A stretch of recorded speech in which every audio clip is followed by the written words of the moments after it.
Alright, this is the mod for the 1.1 version of Cuphead. It makes the game a lot harder. And I'll be commentating over all of the Inkwell 1 bosses in this video and how I beat all of them. Alright, so starting off with the root pack, so you see that potato guy has done French and now he shoots way faster and projectiles move a lot faster.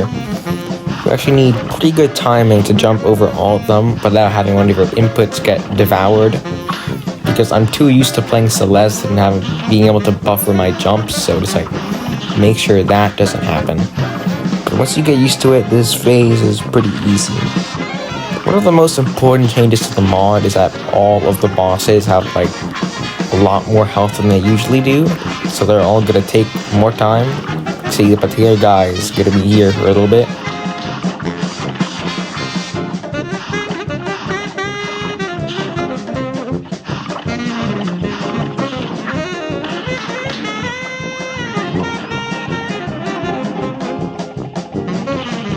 Alright, time for the onion. The onion is definitely the easiest of the 3 phases. You really should be getting hit on this, so you just have to look up to see where the tears are coming from.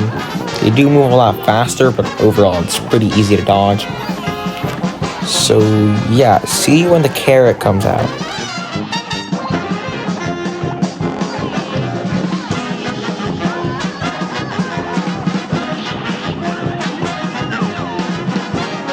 Alright, time for the final phase. Okay, so as you can see, there's gonna be a lot of carrots storming you. So what I recommend doing is that, since the carrots come out in waves, you can just get free damage on the boss when they're not there. Once they do arrive, the carrot will start shooting around the same time. And since we have roundabout, you can just shoot forward and most of the projectiles will hit the carrots and they will die. So you just walk back and forth to dodge the carrot laser, and then all the carrots will be dead. You can get more damage in and just repeat until the boss dies. Also, since this phase takes about 10 decades the way I was doing it, I'm gonna talk about how I spent my coins personally. So you can do both the running guns before you have to do any of the bosses if you take the shortcut. So you'll end up with a total of 14 coins if you've done everything, which is enough for 2 weapons and 2 charms, or just 3 weapons. So I highly recommend buying Roundabout and Spread because they're really useful for all the fights. And you can either choose to buy Lobber or just 2 charms, and it doesn't really matter which option you pick, as they're both pretty equal for all the bosses.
So we're going to be taking a trip to the Mausoleum because this mod also buffs all 3 of the Mausoleums.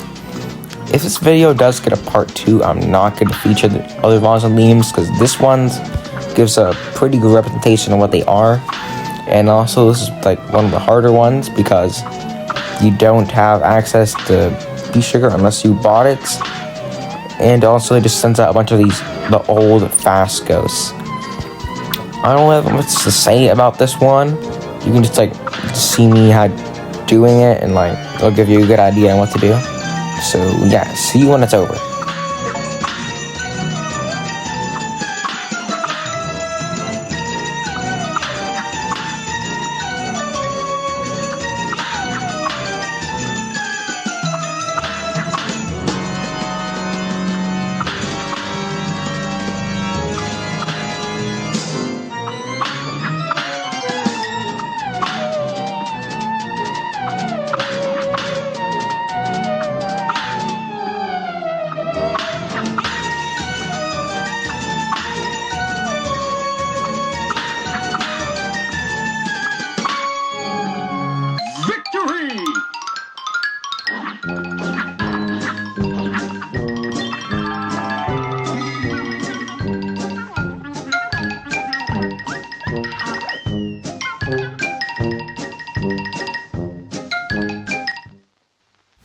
Alright, it's time for Gooey Le Grande over here. So, as you can see, he happens to do a lot of these ginormous jumps across the screen.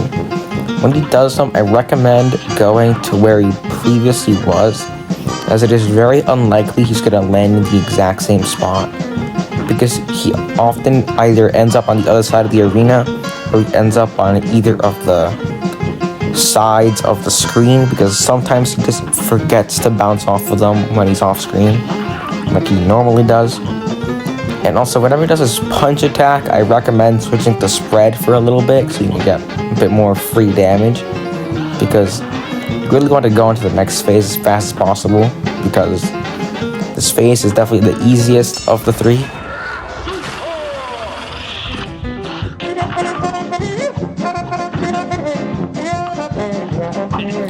When Gooey transitions to his second phase, obviously you'll want to parry all three of his question marks to get just a free super on him, but I also recommend you dash to the side he's not facing so he doesn't start jumping at you the moment he goes to his second phase. So as you can see, he jumps a lot faster than he usually does, and his jumps are a lot shorter, which is a nice contrast to his first phase, where his jumps were a lot bigger. So I don't recommend going off the animation of him jumping, because he often likes to delay a little bit, try to throw you off. So I recommend dashing at him to go under him when the moment you see him leave the ground, because that usually does well enough.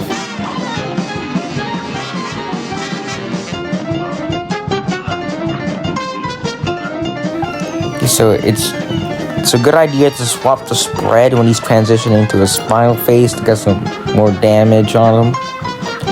So you see the little goopy minions from the first running gun have returned, and now they're both in the arena. So they'll appear like on the moment he squashes the second phase. So if you're on the edges of the screen, you can get pre-fired by the minions and take damage. So I recommend you jump if you're on the edge of the arena when he transitions. So the actual Gooey himself and the gravestone doesn't really change much. Maybe he's more aggressive, I really couldn't tell. The main threat are the two minions on the bottom. They take 2 roundabout hits to be knocked down, so always try to either avoid them or shoot at them to dodge. Also recommend staying in the middle of the screen, because if you stand on one of the edges, it's very easy to get cornered by the minions and the gravestone at the same time, which happened to me a couple times while I was doing this fight. But as long as you can keep your nerves intact, this phase shouldn't be that much of an issue.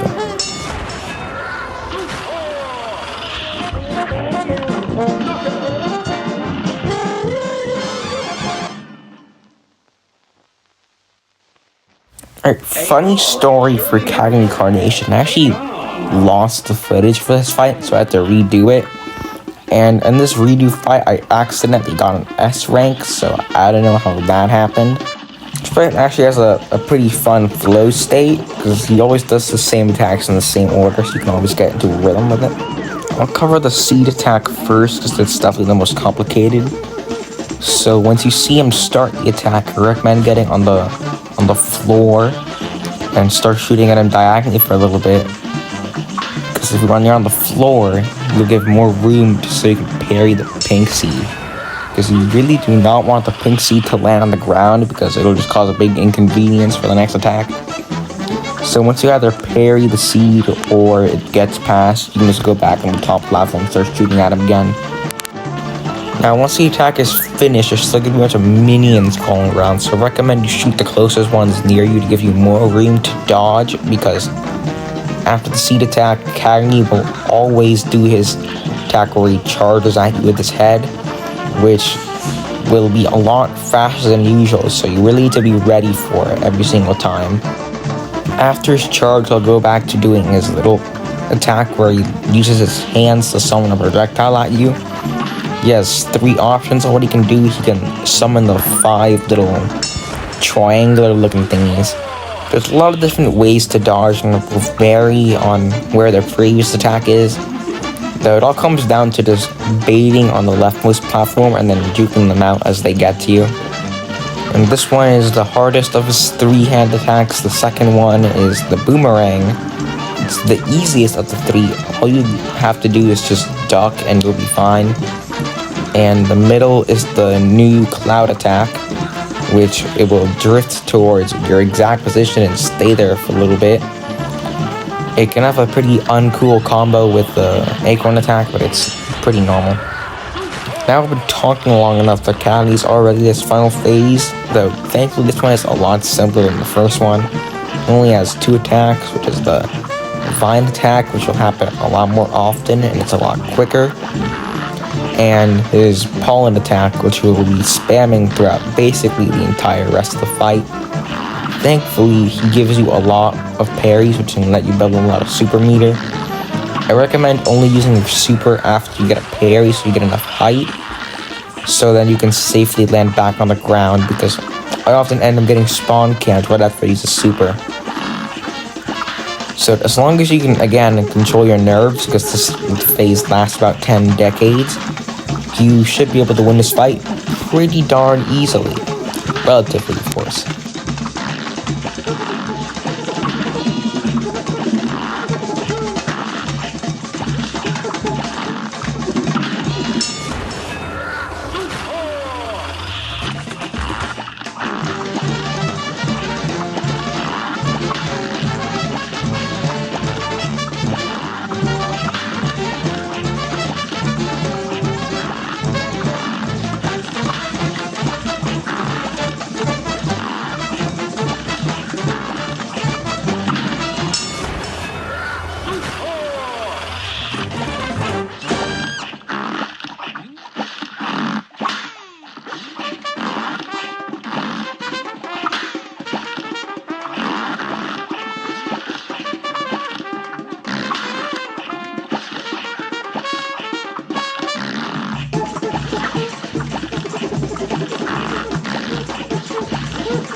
Okay, not so funny story. I actually also lost the footage for Ribby and Croaks, and I unfortunately really do not want to do this fight again. So I'll be using someone else's footage instead. So like, credits in the description. Doesn't really matter because we both used the exact same loadout, except he just played it a lot more aggressively. Since Ribby and Croaks overlap their attacks, and there's also a lot more fireflies that are sent out, I highly recommend jumping a lot during the punch attack so you can hit a lot of the fireflies. And also, when the really high fist, the highest of the 3, comes around, instead of just standing there, I recommend shooting 1 bullet up, because the fireflies are at their most dangerous when they're right above you. And hopefully you shouldn't have to use spread to clean up all the flies like this guy does. And you should be able to get the second phase pretty consistently without taking any damage at all.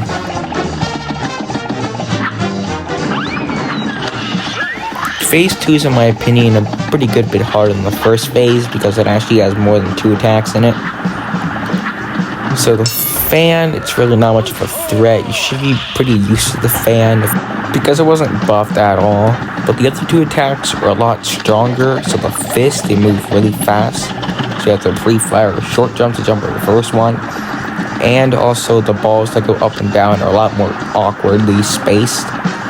So you have to find an opening between them. Though this is a really short phase because spread kind of destroys these guys. So third phase is kind of where it's at. The coins are going to move a lot faster. The way this guy dodges it is this little shimmy back and forth next to the lever. But I personally want to hang out in the back a bit and then just walk forward to the switch. The only one of the 3 attacks that was buffed was Snake, or at least any meaningful way. So as long as you have the endurance for this fight, you should be able to do it as long as you don't choke. So I am going to go a bit deeper into the snakes. So at the start of the attack, it's going to be like if it was the end of the attack on expert, but eventually the platforms are going to get more and more spaced out. eventually you're gonna have to start jumping on the ground. I recommend getting into a rhythm of jump on a platform, jump on the ground, repeat until they get so far apart you got to start jumping on the ground more until the attack ends. It's a bit awkward, though it should be fine if you have some practice in it.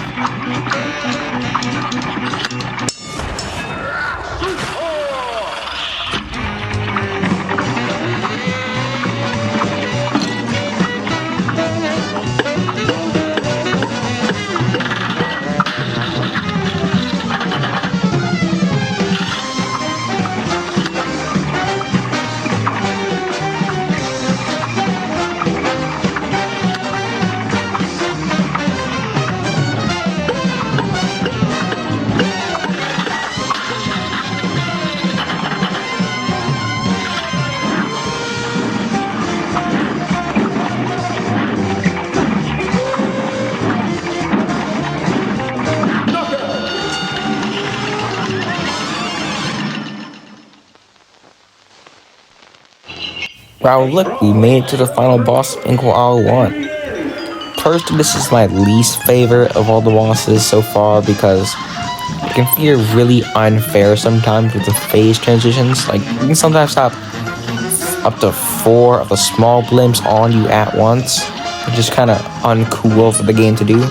Also, all the difficulty in this fight is backloaded into the last 3 phases, so all the beginning ones are low-key pretty easy. So as long as you know this fight should be pretty self-explanatory, although you do have to go through all 3 of the transformations instead of the 2 you have to do normally. Let's take the time to talk about the mini blimps. So the mini blimps they always appear in the same pattern each phase. So like the beginning, it's just 1 purple, then it turns to 1 green, then 2 purples, and then 1 purple, 1 green, 1 green, and then 2 greens before the final phase. Killing the blimps isn't always the best idea until you get to the 2 greens, because you basically have to be on them the entire time for you to be able to consistently kill them before they shoot their projectile. Also, not only will the twins attack carry over to the next in-between phase, if you get unlucky, sometimes the blimps can also carry over in between phases, which is how you can get 4 blimps targeting you at the same time, which leads to this fight being a bit unfair in my opinion sometimes.